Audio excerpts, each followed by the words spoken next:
She was nobody. A lady with an unmarked name standing at the edge of a golden ballroom, counting the minutes until she could disappear. He was the Duke of Ashbourne, cold, untouchable, a man carved from silence and secrets, the kind of man women whispered about and wise ones avoided. They were never supposed to meet, but then, a carriage step, a gloved hand, and an outstretched arm that he held, far, far longer than was proper. That was the beginning of everything, and the end of who they both used to be. If you're new here, subscribe, turn on notifications, and tell us in the comments, where are you watching from today? The ballroom at Vauxhall Gardens smelled of beeswax candles, crushed roses, and the particular desperation of mothers with unmarried daughters. Lady Elara Whitmore had catalogued every exit. 3 doors on the eastern wall, 1 behind the orchestra, 2 flanking the supper table. A servants' corridor near the far left column, half hidden by a potted fern that someone had clearly placed there, not for decoration, but for the same reason Elara was contemplating escape: survival. She stood at the edge of the room in a gown of pale ivory muslin, empire waist, short sleeves, a satin ribbon beneath her bust that her mother had tied twice and then retied, dissatisfied with the bow. Her soft auburn curls had been pinned with tortoiseshell combs, and her white gloves fit too tightly at the wrist in a way that had been making her slightly mad for the better part of an hour. She was not supposed to be miserable tonight. She was supposed to be radiant. "You are the daughter of the late Viscount Whitmore," her mother had reminded her that morning, while Elara sat rigid in a chair and endured the trial of having her hair arranged. That name still carries weight. You will smile, you will dance, and you will not, under any circumstances, say anything remotely interesting, because interesting women frighten gentlemen of means. Elara had smiled, a careful, hollow smile that she had been perfecting since the age of 14. "Of course, Mama." But now, standing in the glittering margins of a room that did not feel like it belonged to her, she let the smile fall. The season had begun 3 weeks ago. She had attended 11 events. She had danced with 9 gentlemen, none of whom had looked at her face for more than the length of a reel. She had been introduced, evaluated, and set aside, like silverware that didn't quite match the rest of the set. She was 22. By the standards of 1814 London, she was dangerously close to becoming a permanent fixture at other people's parties, rather than a guest of consequence at her own. It didn't matter that she had read everything in her father's library. It didn't matter that she could speak passable French, that she had opinions about Napoleonic foreign policy, that she had once reduced a pretentious Cambridge man to embarrassed silence with a single well-placed question about Greek philosophy. What mattered was the smile, the bow at her waist, the marriageability of her silence. She was reaching for a glass of lemonade from a passing tray when she heard it, that particular hush. Not the kind that fell over a room when the music paused, but the other kind. The hush that moved like a wave, beginning at the door and rippling outward as people turned, straightened their spines, and subtly repositioned themselves to be seen. Elara did not turn immediately. She had learned that turning too quickly gave too much away. But then the wave reached her, and she felt something she had not felt all evening. Something inexplicable and warm, like the air had changed, like the candlelight had tilted in a new direction. And she turned. He stood in the entrance. The Duke of Ashbourne. She had heard his name, of course, everyone had. Adrian Kincaid, the 9th Duke of Ashbourne, had been the subject of whispers at every gathering she'd attended since her first season 3 years ago. He was 30 years old, unmarried, and possessed of a fortune so considerable that even the most pragmatic fathers grew slightly reverential at the mention of it. But it was not his fortune that made the room go quiet. It was him. He was tall, genuinely tall, not the kind of tall that required boots with hidden lifts, but the kind that came with a certain lazy authority, as though he had never once needed to stand on anything to make himself seen. He wore a dark coat, navy black, and a cravat tied with precise elegance. His jaw was sharp, his dark hair slightly longer than fashion strictly demanded, curling at the edges as though it refused discipline. And his eyes, from across the room even at this distance, were the color of winter water, grey and still and unfathomable. He scanned the room, not with interest, with assessment, like a general reading a battlefield he'd already decided to abandon. Elara realized several seconds too late that she had not looked away, and that he was looking back. She returned her attention to her lemonade, with what she hoped was casual indifference. Her pulse, however, was not indifferent at all. It knocked against her ribs with unseemly enthusiasm, and she pressed her lips together and told herself firmly that she was being foolish. He was a duke. He would not notice her. No one of consequence ever did. The first time they spoke, it was not romantic. It was raining. The party at the Ashbourne townhouse, a different Ashbourne, distressingly, had run long, and when Ilara finally made her way to the front steps, the courtyard was a disaster of carriages and rain and very annoyed coachmen. Her own conveyance was nowhere to be seen. Her mother had departed earlier with a headache, leaving Ilara in the care of her aunt, who was currently pressing herself against the wall with an expression that suggested she blamed Ilara personally for the weather. The steps down to the street were wet, treacherously, humiliatingly wet. Ilara gathered her skirts and calculated the descent. She could manage it. Probably, if she was careful. She had placed her right foot on the first step when the slick stone betrayed her. Her ankle turned. Her stomach lurched into her throat. She caught herself on the iron railing, barely, painfully, and stood there for a moment with her heart hammering and her pride in serious distress. Careful. The voice came from beside her, low, quiet, unhurried. She looked up. The Duke of Ashbourne was standing one step below her, having come up from the street, apparently impervious to rain, his hat already in hand. He was closer than she'd expected. She could see the faint lines near his eyes that painted portraits would never capture, the marks of a man who had spent time outdoors, who had perhaps been somewhere other than ballrooms and calling rooms for meaningful portions of his life. He extended his hand, not with a bow, not with a speech, not with the theatrical gallantry that some gentlemen performed, simply a hand offered. She stared at it for a half-second too long. Then she took it. His grip was firm and warm and absolutely steady, his gloved fingers closing around hers, with a quiet certainty that she felt travel all the way up her arm and settle somewhere in the center of her chest. He guided her down the remaining steps with unhurried ease, and she stepped onto the cobblestones safely, and she thought, "That is over, let go now, let go." He did not let go. Not immediately. Not at the proper moment. He held her hand in that careful, precise grip for 3 full seconds longer than propriety required, and in those 3 seconds, Ilara Whitmore ceased to breathe. Then he released her. He put his hat on his head, said, "Miss," and paused, as though waiting. "Whitmore," she said. Her voice was steadier than she had any right to expect.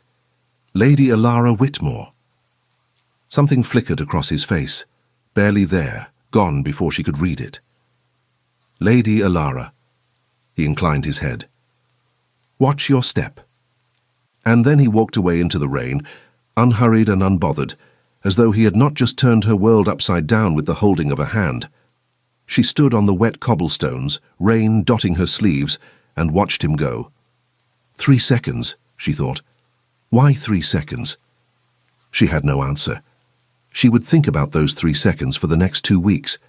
Adrian Kincaid did not attend social events because he enjoyed them. He attended them because they were useful, because there were men in London whose cooperation he required and whose vanity demanded to be stroked in gilded ballrooms rather than offices, because his solicitor had told him, in so many words, that charm applied in the right setting was worth more than a letter and 2 meetings.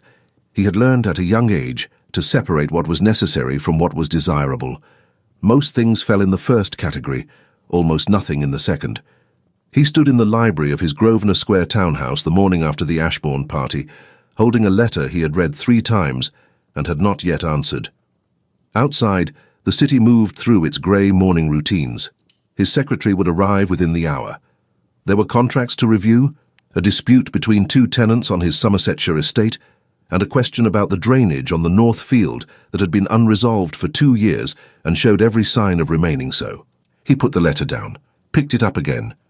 Lady Ilara Whitmore. He did not know why he remembered the name with such clarity. He met dozens of people at these events. He catalogued them by usefulness and forgot the rest by morning. But he remembered her hand, small-gloved, gripping the iron railing with white-knuckled stubbornness, before she'd accepted his help.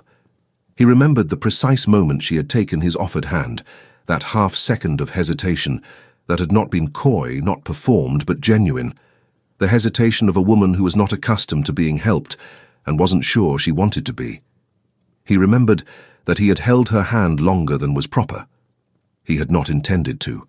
He had simply not released it when he should have, and for the life of him, standing in his library with his letters and his responsibilities and his carefully ordered life, he could not explain why.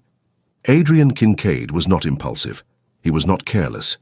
He was a man who had inherited, at the age of 19, a dukedom in moderate financial disrepair and a family secret significant enough that he had spent the past decade ensuring it remained buried. He had rebuilt the Ashbourne estates through rigorous management. He had restored the fortune. He had maintained at great personal cost a reputation for absolute reliability and emotional restraint. He was not a man who held a stranger's hand 3 seconds too long and then spent the next morning thinking about it. He set the letter aside. He did not think about Elara Whitmore again. He almost believed it. The second time they encountered each other was not accidental, or rather it was accidental enough that neither of them could be accused of contrivance. Lady Fenwhistle's afternoon musical was the sort of event that Adrian normally declined, but Lady Fenwhistle was the aunt of a man whose vote he needed in 3 weeks, and so he had accepted, and he was now seated in a row of gilded chairs in a room that was too warm and too small for the number of people crammed into it, listening to a soprano with admirable lungs perform an Italian aria of considerable length. He heard her laugh before he saw her. Not a giggle, not the polished, socially acceptable feminine sound he had come to expect at these events. A real laugh, low and quick and involuntary, cut off almost immediately as though she'd surprised herself with it. He turned his head. She was 2 rows ahead, sitting beside a woman in a turban who appeared to have fallen asleep, which explained the laugh. Her back was to him. He could see the line of her neck, the soft curls pinned at the back of her head, the ivory and rose of her gown.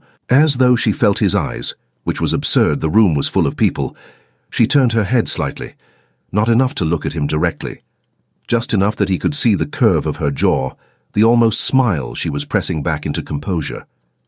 He faced forward again. The aria continued. His attention did not. When the musicale concluded, and the guests rose and redistributed themselves in search of refreshments, he found himself, without any clear intention, moving toward the corner where she stood. She saw him coming. He could tell because her spine straightened in that particular way, not stiffening, not retreating, but preparing, as though she was arranging herself before something she expected to require composure. "Your Grace," she said, when he was close enough. "Lady Elara." He paused beside her, looked at the room rather than at her, which was somehow easier and harder in equal measure. "You found the aria entertaining?" "I found my Aunt Cecily snoring a worthy counterpoint to it." The soprano was overmatched. A pause, and then she turned to look at him fully this time, and he discovered that her eyes were a dark, intelligent amber, the color of autumn, and that they were currently looking at him with an expression he could not quite categorize. Not admiration, not wariness, something more difficult than either. Curiosity, he realized. She was simply straightforwardly curious. He was not used to that. "You are very direct for a duke," she said. "You are very honest for a debutante." "I am 22, she said. "I've rather passed the stage of debutante anxiety." "What stage is this, then?" she considered. "Comfortable indifference," she said, and smiled. And it was not the polished, careful smile he had seen on her face at the Vauxhall ball. It was smaller and more real and entirely more dangerous. He stayed beside her for 20 minutes. He told himself it was because the conversation was interesting, which it was.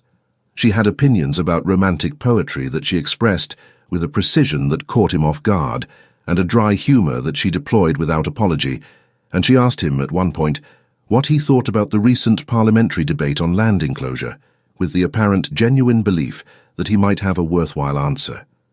Most people did not ask him what he thought about anything real. They asked him what his opinion was of the weather and the evening's entertainment, and whether he had enjoyed the country this summer. Careful, frictionless questions that required nothing and revealed nothing. Elara Whitmore asked him about land reform with the attention of someone who actually wanted to hear the answer. He gave her one, a real one, and she argued with 2/3 of it. He walked home that evening, turned down the offer of his carriage for the first time in years, and thought, "This is dangerous. Not her. The wanting, the specific, focused, unprecedented wanting to know what she would say next. Spring deepened. London exhaled into lilac-scented warmth. The season gathered speed. They saw each other at 6 more events over the following fortnight. They did not seek each other out, or if they did, neither acknowledged it. But they found themselves in the same corners, gravitating toward each other with the slow, inevitable quality of tide. Their conversations were never long, never scandalous. Every rule of propriety was observed to the letter, but she had started to read him. She noticed things, the way the line of his jaw tightened when someone spoke to him with the particular obsequiousness of the socially ambitious. Like a man enduring something with patience he preferred not to be asked to exercise. The way his eyes, across rooms, moved past people rather than to them, seeking exits the same way she did, which made something warm and strange stir in her chest. She noticed, too, that he never spoke about his past. Questions that touched on his family, framed conversationally by other guests, probing politely for soft spots, slid off him without purchase, redirected with a deftness so polished it looked natural. She watched it happen 3 times before she understood. Whatever Adrian Kincaid carried, he had been carrying it alone for a long time and had become very, very good at it. She told herself it was none of her business. She almost believed it. The letter arrived on a Thursday morning, delivered by a footman she didn't recognize. Lady Alara, I am told you have a library at Whitmore House that contains the 3rd volume of Blackstone's Commentaries, an edition printed 1768. I am also told by sources I am unwilling to reveal that you are not the sort of person who would refuse a reasonable loan of it. I find myself in need of it by Friday. Regards, A.K. She read it twice. She was smiling by the second read, which she considered a character flaw. She sent back the book with a note. Your Grace, Blackstone, as requested. I have taken the liberty of marking the passages on property inheritance, Chapter 9 in particular, which I believe may be relevant to your current predicament. If the rumors about the Halcroft dispute are accurate, the book is a loan. I expect it returned. E.W. He returned it 4 days later with 3 pages of marginalia and a note that said only, Chapter 9 was insufficient. I needed Chapter 12. You were right about Halcroft. She put the note in her writing desk. She told herself this meant nothing. It did not mean nothing. What Ilara did not know, and what almost no one knew, was what lived inside those locked rooms of the Duke of Ashbourne. He had a brother. Younger by 4 years, quieter by nature, softer in all the ways that the Kincaid family had been trained to view softness as weakness. His name was Henry, and Henry had, at the age of 18, done something that could not be undone, had loved someone he was not permitted to love, had been caught, and had been quietly, coldly erased by their father in the months before that same father's death. Not killed, not disinherited, something worse. Sent away, hushed, made into a secret. Adrian had inherited the title. He had also inherited the knowledge and the terrible responsibility of it, and the choice his father had handed him without asking, maintain the silence or ruin everything. He had chosen silence. He told himself it was pragmatism. He understood in the quiet of his own reflection that it was fear. And now there was Ilara, straightforward, honest, luminously intelligent Ilara, who had a way of looking at him that made him feel the architecture of his careful lies. She didn't know what she was looking at. She was simply curious, the way sunlight is simply warm without malice or agenda. But sunlight reaches into corners, and he had a great many corners he could not afford to illuminate. On the 14th of May, he almost told her. They were walking in Hyde Park, a chaperoned walk, her aunt 10 paces behind them, and not particularly interested in staying closer. The light was gold-green through the new leaves. Ilara had her hand on his arm in the correct light fashion of a lady accepting an escort's arm, and she was talking about her father, lost 3 years before, quietly mourned, clearly still present in everything she was. And he had been listening with the absolute involuntary attention she always commanded, when she said mid-sentence, I think the most painful kind of love is the kind that must be hidden. She wasn't talking about them. She was talking about her father, about something his illness had concealed, but the words landed in him like an arrow finding a particular unavoidable target. He stopped walking. She looked up at him, surprised by the sudden stillness. "Are you—" "I have a brother," he said. The words came out without decision, without rehearsal. She blinked, said nothing. "His name is Henry," Adrian said. "He is alive and well in Edinburgh, and no one knows this because our father decided, and I permitted, that his existence was an inconvenience." He paused. His jaw was tight. His hands were still at his sides. "I have never told anyone that." The park moved around them, voices in the distance, the sound of children near the Serpentine. Her amber eyes were steady on his face. "Why are you telling me?" she asked. He didn't have an answer. He looked away at the lake, at the light on the water. "I don't know," he said, which was the most honest thing he had said in years. She didn't tell anyone. He had not asked her to keep his secret. He had not needed to. She simply held it. The way you hold something that was given to you by someone who didn't know they were giving it away, because they had finally stopped being careful for one unguarded second. She thought about Henry Kincaid often in the following days, about what it meant to be made into a secret, to be loved and erased simultaneously by the same person without contradiction. She thought, too, about the way Adrian had looked when he'd said it, not relieved, not guilty. Like a man who had been carrying a stone for so long he had forgotten the weight of it until he'd set it down for a moment, and felt, in the sudden lightness, what the weight had cost him. She did not know what to do with the ache this produced in her. She went to the Hartwell garden party on a Wednesday afternoon in a gown of soft blue muslin and told herself she was not looking for him. She was absolutely looking for him. He arrived late, which was apparently characteristic of him.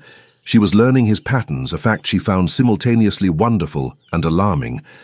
He found her near the roses, or she found him. It was increasingly difficult to distinguish between them. "For you didn't ask me any questions," he said by way of greeting. "You didn't invite any," she replied. He looked at her for a moment with that winter-water gaze that had, over weeks, become somehow both more familiar and more unsettling. Most people would have asked. Most people would have told someone else within the hour. A pause. "I know," he said quietly. The roses were in early bloom around them, their scent heavy and unhurried. The garden party moved at a comfortable distance. For a few minutes, they simply stood in the improbable peace of it, and Elara thought, "This is the feeling I have been trying to name for weeks. It wasn't attraction, exactly, or rather it wasn't only that. It was the feeling of a space that fit, of a conversation that did not require translation." "I want to write to him," Adrian said suddenly. She turned. His profile was sharp against the sky, jaw set, eyes distant. "Henry," he clarified, unnecessarily. "I haven't. It's been 4 years. I sent money. That was easier than words." "Money is always easier than words," she said. "Yes." A muscle worked in his jaw. "I thought if I sent enough of it, that counted as something." He exhaled slowly. "It doesn't count as something, does it?" She wanted to take his hand. It was a strong, specific, thoroughly improper impulse, and she managed it with the application of 12 years of careful social training. "Write to him," she said instead. "Not a letter that justifies, just a letter that says you know." He looked at her. For a moment, one of those full, complete moments that seems to exist outside of time, he looked at her with something she had never seen on him before. Vulnerability, stripped clean of its usual armor. The look of a man who had expected, at best, to be advised and had instead been understood. He said nothing, but he looked at her like that for a long time. And when they parted half an hour later, he paused briefly and said, with his eyes somewhere near the roses rather than her face, "You are not what I expected. What did you expect?" Another pause. Longer this time. "Someone I could ignore," he said. He walked away before she could answer. She stood in the garden for a full minute, breathing the scent of roses, her heart doing things it had absolutely no business doing. The storm broke at the Cavendish Ball, June now, midsummer London. The ballroom was magnificent. Crystal chandeliers, a room that could hold 300, an orchestra positioned on a raised dais that filled the space with sound so full it was almost physical. Elara arrived to find, with the particular prescience of misfortune, that Lord Greenock was in attendance. She had hoped never to see Lord Greenock again in a context that required civility.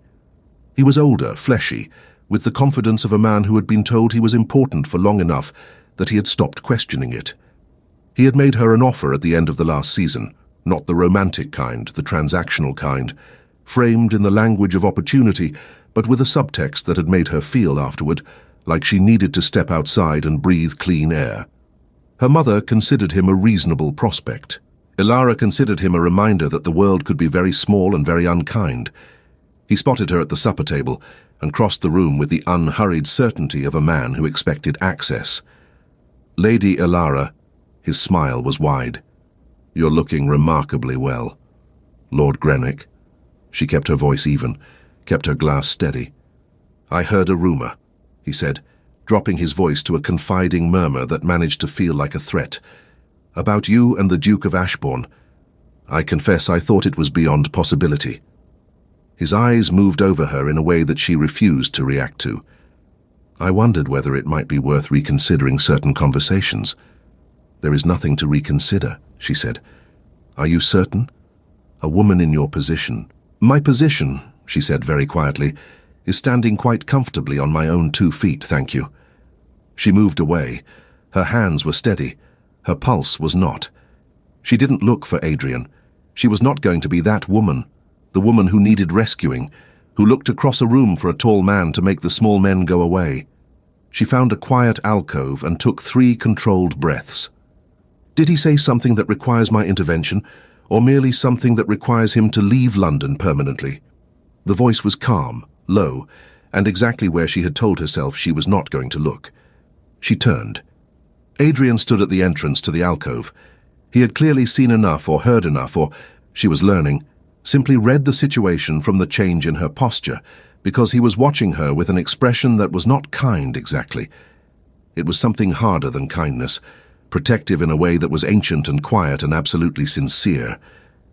"He said nothing actionable," she said. "I handled it." "I know you did." A pause. "I'm asking whether you want me to." She looked at him. She thought of all the careful distances she had maintained, all the careful nothings she had allowed herself to feel, and then filed away under the heading of "not for you." "No," she said, "but I appreciate—" She stopped. He had moved slightly closer, not dramatically, not in a way that would have been visible from across the room, just into the small radius of the alcove, so that the distance between them was less than propriety usually permitted, and the sound of the orchestra seemed to be coming from somewhere very far away. "Ilara," he said. She had never heard him use her name without the title, just her name. 2 syllables, in that low voice, with a directness that felt like a doorway opening. "You should know," he said, "that I wrote to Henry." She breathed in-out. "When?" "Last week." His eyes were on hers, steady, warm in a way that was new, that she had not seen before and suspected he did not show easily. He wrote back. "Adrian." She said his name for the first time. She hadn't planned to. He went perfectly still.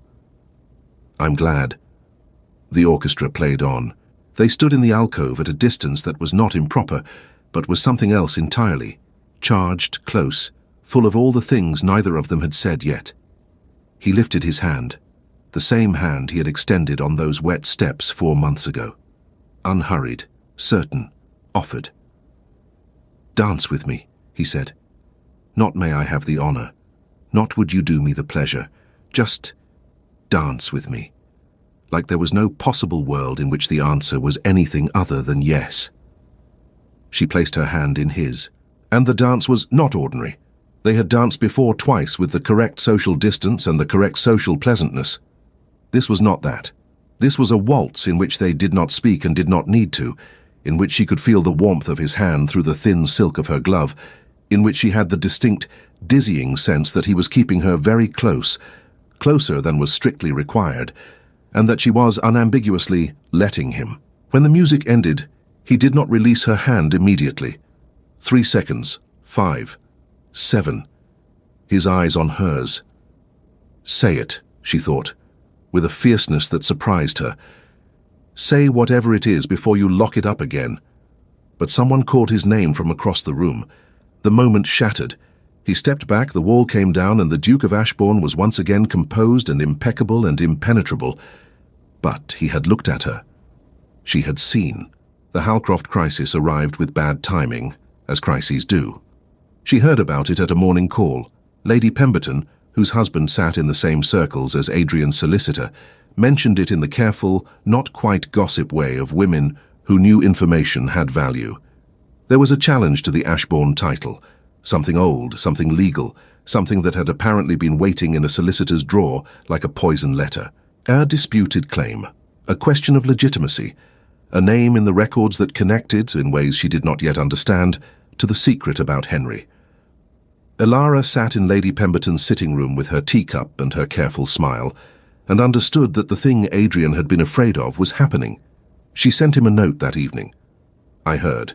I'm not asking questions, but I am here, if there is anything I can do." He did not respond for 2 days.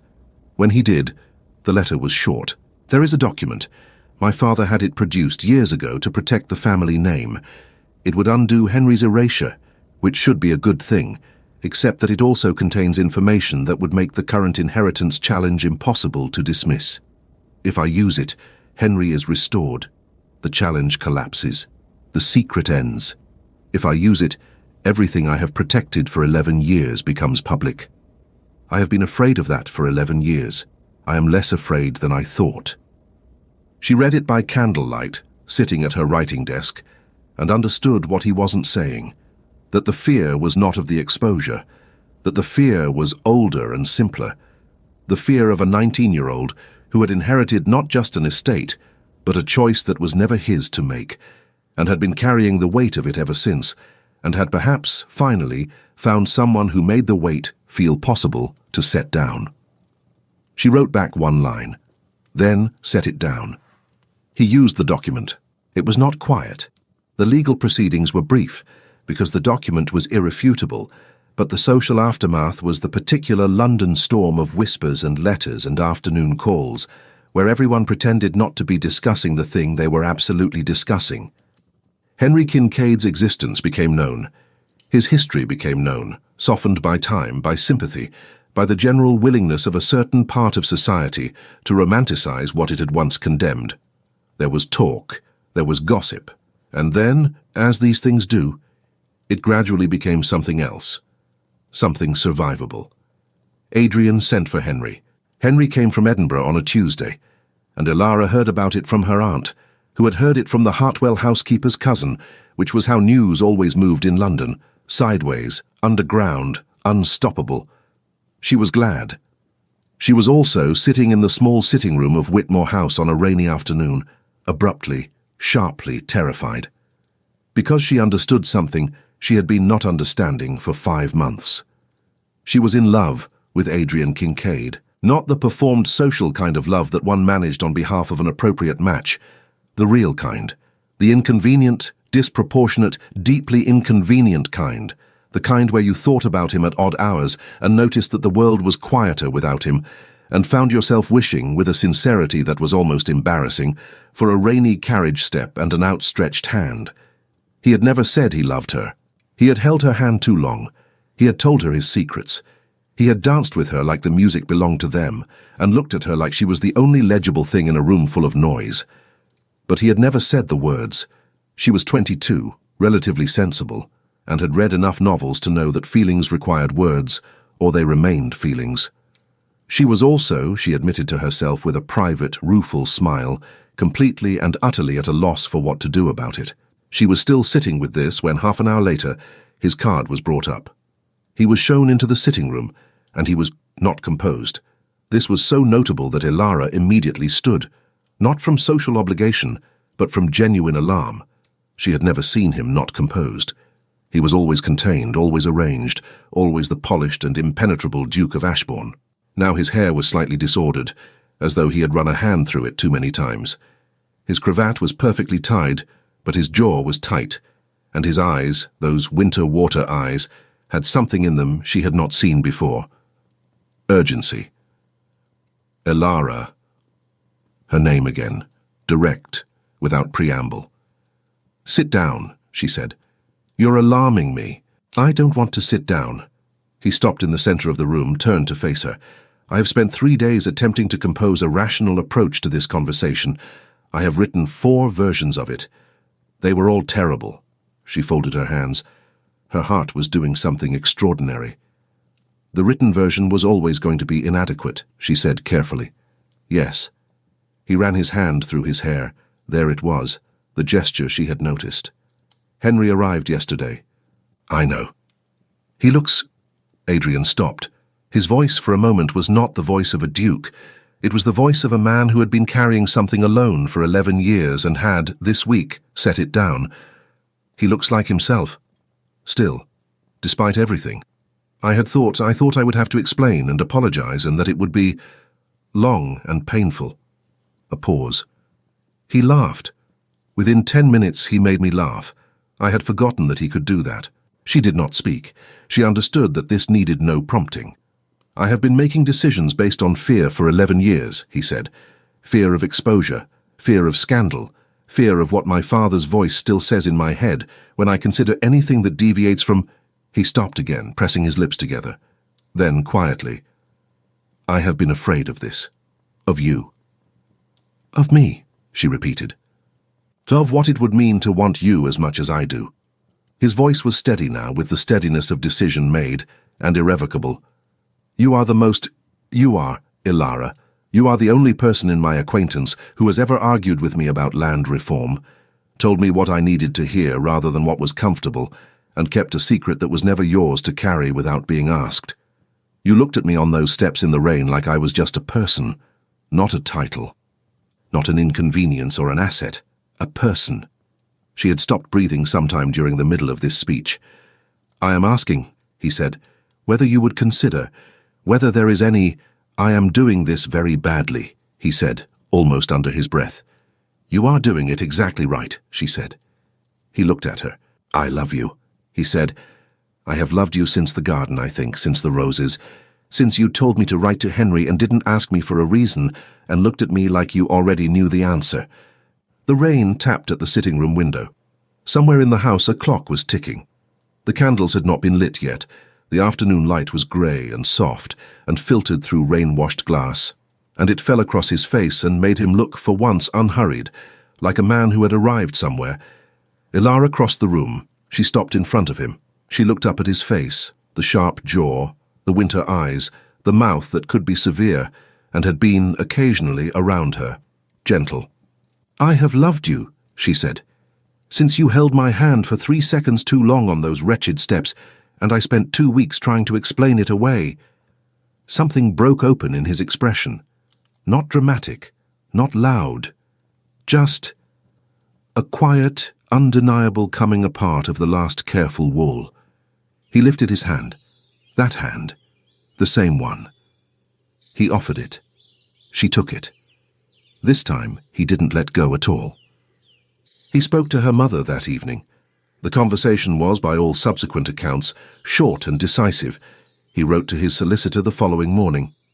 He proposed to Ilara in the Whitmore garden, in the early morning, before London was properly awake, with no audience and no performance and no speech about titles or lineage or social suitability.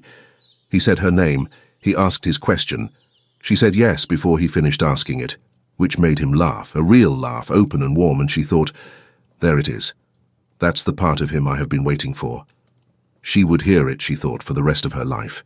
She was right. 5 years later, Ashbourne House, Somersetshire. The morning came in through the tall windows of the master bedroom in long, golden bars of late summer light. Ilara lay still for a moment, as she always did in these first minutes, cataloguing the particular piece of it, the warmth of the sheets, the weight and warmth of Adrian's arm across her waist, the sounds coming from down the hall that she recognized with the intimacy of a mother who had learned every tone of her children's voices. Her laugh, high and clear, followed by smaller, faster footsteps, followed by a patient, beloved voice. Careful on the stairs, James. Your sister is behind you. That was Henry's voice. Henry, who had been a shadow in Edinburgh, and was now a permanent, beloved, complicated, wonderful fixture in their lives, who had become to her children quite simply Uncle Henry, which he accepted with a grace that made her love him unreservedly. They're awake, Adrian said without opening his eyes. "They've been awake since before dawn," she said. "James found a frog. There was an incident." A pause. "The frog is released unharmed. Henry handled it." "Good." He pulled her slightly closer. His arm tightened around her.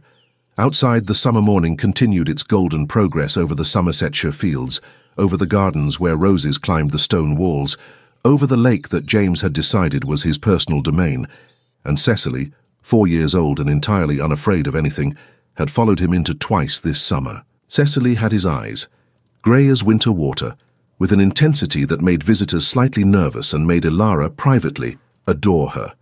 James had her stubbornness. Adrian had pointed this out once with an expression of tremendous respect, and she had told him that was an extremely rich observation from a man who had once spent 3 days drafting a letter he could have sent in 5 minutes. He had kissed her instead of answering, which was, she had learned, his preferred response to being right. "The Halcroft matter is concluded," he said after a while. "Thomas confirmed it yesterday. We're done. We've been done for 2 years. "I know." His voice was quiet. "I still think about it." She turned in his arms to face him. He opened his eyes. Those eyes, still the color of winter water, but warmer now than they had been 5 years ago, as though winter had learned to carry spring inside it. "You did right," she said. "You have done right, consistently, for 5 years. I had good counsel. You had excellent counsel." She pressed her palm to his jaw. "You should remember that." He turned his head and pressed his lips to her palm. A quiet gesture, unhurried, entirely real. "I remember everything," he said, "since those steps in the rain." Down the hall the footsteps reached the nursery, and there was a laugh. James, uncontainable, wonderful James. And then Cecily's answering voice, higher and more imperious, and then Henry's patient mediation between them, and the sound of it all came through the walls of Ashbourne House like music. Ilara rested her forehead against her husband's. The morning light fell across both of them. The fields beyond the window were gold. The roses below climbed their old stone walls. He extended his hand.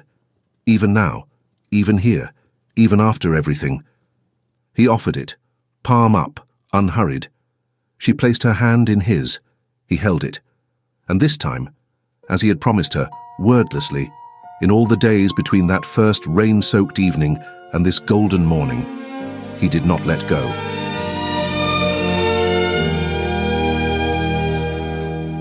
I stood where no one ever looks, between the light and the door, a name they barely ever spoke, a girl they needed no more. Smiles rehearsed, words left behind, silence dressed in lace, just another night to disappear without a single trace. Then rain fell slow and time stood still. A hand reached out against my will. 3 seconds too long, you held on to me, and something broke free that I couldn't see. No words were said, but everything changed in the quiet, the storm. Nothing stayed the same. You walked like nothing touched your soul, like shadows knew your name. A man built out of careful walls and silence dressed as fame.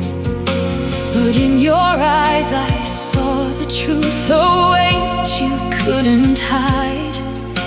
And for a moment you let me stand somewhere inside. No promises, no grand design, just something real between your hand and mine. 3 seconds too long, and I found you there, beyond every rule, beyond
held my hand and never let go.